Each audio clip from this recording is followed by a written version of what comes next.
Here, the Football Association of Ireland has voted to submit a motion to UEFA calling for Israel to be banned from European football. UEFA had considered holding a vote last month on whether to suspend Israel over its actions in Gaza, but it didn't happen following the US brokered ceasefire on October 10th. Well, our soccer correspondent Tony O'Donoghue joins us now from FAI headquarters in Blanchardstown. Tony, explain how this vote came about and what the likely consequences are.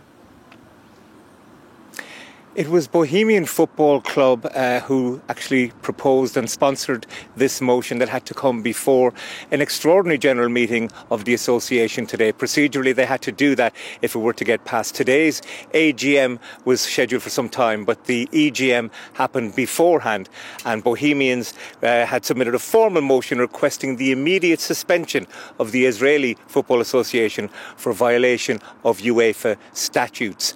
The vote went through by 74 votes for, 7 against, with 2 abstentions. So the FAI will have to bring this forward to UEFA next, and that's the next stage of it. But the sponsor of the actual vote from Bohemians Football Club, their chief operating officer, is Daniel Lambert. Our team's playing on occupied lands, which is explicitly prohibited under the UEFA statutes for very good reason.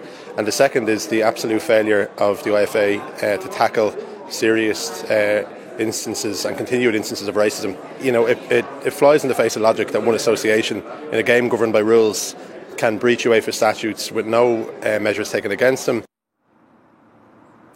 Yes, and he also went on to say that he was surprised that, you know, with the situation with regard to the war in Ukraine and Russia having been banned from by the UEFA from being involved in international soccer tournaments, European soccer tournaments, that the same situation hadn't happened because of Israel. And he's suggesting that the fact that war in Gaza has gone on for so long, that should have been an incident. So what happens next? Well, the consequences of this, the FAI have passed this. The membership have made it clear that they're happy to support it. It now goes to UEFA, to the executive committee or UEFA.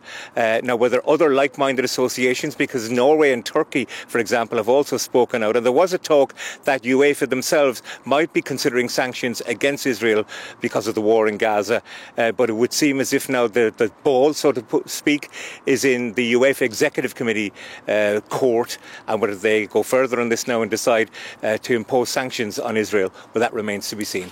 OK, Tony O'Donoghue at the FAI headquarters in Blanchardstown, thank you for joining us this evening.